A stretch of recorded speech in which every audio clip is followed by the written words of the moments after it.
बिस्मिल्लाहिर्रहमानिर्रहीम। अस्सलाम वालेकुम दोस्तों, नई वीडियो में खुश आमदेद। दोस्तों, पाकिस्तानी अवाम के लिए दो इंतहाई खतरनाक खबरें। मुश्किलात में घिरे हुए पाकिस्तान के लिए इंतहाई तबाहकुन सूरत हाल पैदा होने जा रही है। ये क्या सूरत हाल है, इसकी मुकम्मल तफसीलात हम आज की वीडियो में आपके साथ शेयर करेंगे। वीडियो की तफसील में जाने से पहले आप देख रहे हैं हकीकत की दुनिया डॉक्टर अली के साथ। हमारा चैनल सब्सक्राइब करके घंटी के निशान को दबाना मत भूलिएगा। नीज वीडियो को ज्यादा से ज्यादा फेसबुक, व्हाट्सएप और सोशल मीडिया पर शेयर जरूर करें। शेयर और लाइक करने के साथ साथ कमेंट बॉक्स में पाक फौज जिंदाबाद, पाकिस्तान पाइंदाबाद और पाकिस्तान के गुमनाम हीरोज को सलाम का नारा कमेंट जरूर कीजिएगा। दोस्तों, इस वक्त पाकिस्तान अंदरूनी और बैरूनी चैलेंज से बैक वक्त नबर्द आजमा है। जहां पे दहशत गर्दों की जानिब से पाकिस्तान के अमन को सबूताज करने की घनौनी साजिशें की जा रही हैं, वहीं पर पाकिस्तान अंदरूनी सतह पर सियासी और मुआशी अदम इस्तेहकाम का शदीद शिकार है। और जब से पाकिस्तान IMF के पास गया है, उसके बाद से तो पाकिस्तानी अवाम से एक वक्त की रोटी का एक लुकमा भी छीनने की कोशिश की जा रही है।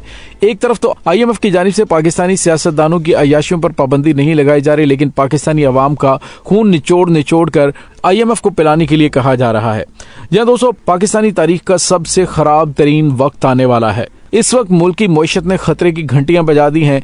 सैलाब की वजह से मुल्क की मईशत को पहले ही $30 अरब का नुकसान हुआ था, जिसके नतीजे में रवां माली साल GDP ग्रोथ मनफी रहेगी। दोस्तों, मुल्क के माहिर मईशत डॉक्टर हफीज पाशा ने खतरे की घंटियां बजाते हुए कहा है कि अब पाकिस्तान की तारीख का सबसे नाजुक और खराब वक्त शुरू होने वाला है। महंगाई का सबसे बड़ा तूफान आ रहा है और मुल्क की तारीख में पहली बार 15 लाख मजदूर बेरोजगार हो जाएंगे। मजीद 2 करोड़ लोग खते गुर्बत की लकीर से नीचे जाएंगे। उन्होंने मौजूदा सूरत हाल पर तबसरा करते हुए कहा कि इस सूरत हाल में हुकूमत को टैक्स इस्लाहात नाफिज करना होगी, प्रोग्रेसिव टैक्सेशन करना होगी और बहुत मुनज़्ज़म टारगेट सब्सिडी का निजाम लाना होगा। हमारी एक तहकीक के मुताबिक अमीर तबके को 2000 अरब रुपए की मराद दी जा रही है, जो कि हुकूमत को वापस लेना होगी और इस पैसे का निस्फ गरीब आवाम को रिलीफ देने में खर्च किया जाए, जबकि बाकी रकम खसारे पूरे करने के लिए इस्तेमाल की जाए। यहाँ वाज़ेह है कि IMF प्रोग्राम की बहाली से कबल ही मुल्क में महंगाई की शरह 47 साल की बुलंद तरीन सतह पर पहुंच चुकी है। इदारा शुमारियात ने महंगाई के माहाना आदाद शुमार जारी किए हैं, जिसके मुताबिक महंगाई की शरह 47 साल की बुलंद तरीन सतह पर है। इससे कबल मई 1975 में महंगाई की शरह 27.8% थी। रिपोर्ट में बताया गया कि गुज़िश्ता एक माह में महंगाई 2.90% का इजाफा हुआ। जनवरी में अफरात ज़र की शरह 27.55% तक पहुंच गई और रवां माली साल जुलाई से दिसंबर अफरात ज़र की शरह 25.40% हो गई। जबकि वजारत खजाना की जानिब से जारी करदा मुआशी आउटलुक रिपोर्ट में निशानदही की गई है कि गुज़िश्ता एक साल के दौरान मुल्क की मईशत के तमाम ही इशारे तशवीशनाक सूरत हाल की अक्कासी कर रहे हैं। मुआशी आउटलुक की रिपोर्ट के मुताबिक मुल्क की मईशत के तमाम ही इशारे खतरनाक सूरत हाल की तरफ जा रहे हैं और बताया गया कि जनवरी 2023 के इख्तिताम तक सालाना बुनियादों पर डॉलर की कदर 178 रुपए से बढ़कर 262 रुपए रही और वफाकी हुकूमत की नॉन टैक्स आमदनी 822 अरब रुपए, ज़रूरी कर्जे 842 अरब रुपए, माली साल के पहले 5 माह बजट खसारा 1169 अरब रुपए तक पहुंच गया और तरक्याती खराजात 139 अरब रुपए, जबकि टैक्स आमदनी 3429 अरब रुपए रही। तरसीलात ज़र में 11%, बरामदात में 7% और दरामदात में 18% कमी हुई। करंट अकाउंट खसारा 3 अरब 70 करोड़ डॉलर, जबकि गैर मुल्की सरमायाकारी में भी कमी हुई। इसके अलावा गुज़िश्ता एक साल में गैर मुल्की ज़र मुबादला के ज़खायर 22 अरब डॉलर से कम होकर $9.25 अरब रह गए। और दोस्तों, यहाँ पे आपको ये बताते चलें कि पिछले सैलाब की तबाहकारियों के अभी असरात खत्म नहीं हुए थे या हुकूमत ने खतरे की मजीद घंटियां बजा दी हैं। सूबाई वज़ीर इत्तलात आमिर मीर ने कहा है कि पंजाब में हालिया बारिशों के पेश नज़र सैलाब का खतरा बढ़ गया है, इसलिए हुकूमत ने पंजाब में रेड अलर्ट जारी करने का फैसला किया है। अगर बारिशें जारी रहीं तो लाहौर में 1988 की तरह दरिया किनारे आबादियों के डूबने का खतरा है। सैलाबी सूरत हाल के बारे हंगामी प्रेस कॉन्फ्रेंस करते हुए उन्होंने कहा कि भारत की जानिब से छोड़े गए पानी से दरियाओं की सतह बुलंद हो गई है और इस वक्त शादरा के मुकाम पर 22,000 क्यूसेक का रेला गुजर रहा है। उन्होंने कहा दरियाए रावी और सतलज पर भारतीय डैम्स पानी से भरने के करीब हैं और भारत किसी भी वक्त पानी हमारी तरफ छोड़ सकता है, जिसके लिए हुकूमत ने फैसला किया कि सैलाब के बढ़ने का खतरा है और दरियाओं के साथ बनाई गई आबादियों को फौरी खाली करवाया जाए। उन्होंने कहा कि अगर बारिशें जारी रहीं तो हालात काफी ज्यादा खराब होंगे। دریا کنارے آبادیاں تباہ ہو جائیں گی۔ انہوں نے کہا کہ وزیر اعلیٰ سید محسن نقوی نے تمام کمشنر کو فلڈ ریلیف پلان تیار کرنے کا حکم دیا اور ہنگامی صورتحال میں دریاؤں کے قریب بنائی گئی غیر قانونی آبادیوں کو فوری طور پر خالی کروا کے نئی جگہ شفٹ کروانے کا کہا ہے۔ اور صوبائی وزیر عامر میر نے کہا کہ عوام انتظامیہ کے ساتھ تعاون کریں اور ہنگامی صورتحال میں متبادل جگہ پر شفٹ ہو جائیں۔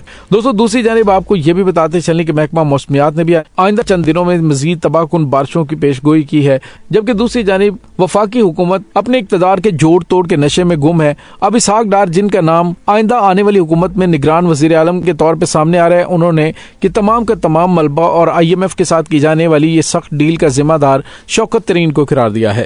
جہاں دوستو انہوں نے کہا ہے کہ IMF نے ناکام 4 سالہ توسیع فنڈ سہولت قرض پروگرام کو کھویا ہوا موقع دیتے ہوئے غیر ذمہ دارانہ طور پر بجٹ میں توسیع اور شرح مبادلہ میں مداخلت کا الزام شوکت ترین اور اسحاق ڈار کی معاشی سرپرستی میں پاکستان تحریک انصاف اور پاکستان ڈیموکریٹک الائنس دونوں حکومتوں کو ٹھہرایا گیا ہے۔ دوستو یہاں پہ آپ کو یہ بتاتے چلے کہ IMF کی سٹاف رپورٹ $3 ارب کے سٹینڈ بائی ارینجمنٹ پر دستخط کے بعد جاری کی گئی ہے، جس میں $6.5 ارب کے EFF کے مرحلہ وار پروگرام کی تفصیل بتائی گئی ہے، جو تقریباً 4 برسوں کے دوران بار بار پٹڑی سے اترا۔ IMF نے پروگرام کی مدت کو 3 مرحلے میں تقسیم کیا۔ پہلا مرحلہ معیشت کو مستحکم کرنے میں کامیابی حاصل کرنا، دوسرا مرحلہ کورونا وبا، جبکہ تیسرا ایک توسیع سٹاپ اینڈ گو مرحلہ ہے۔ دھچکوں کے تسلسل اور پروگرام کے دوسرے نصف حصے میں کمپاؤنڈنگ پالیسی کی تبدیلی کے بعد ایڈجسٹمنٹس کی ضرورت تھی اور پروگرام کے اصل اہداف پہنچ سے باہر ہو گئے۔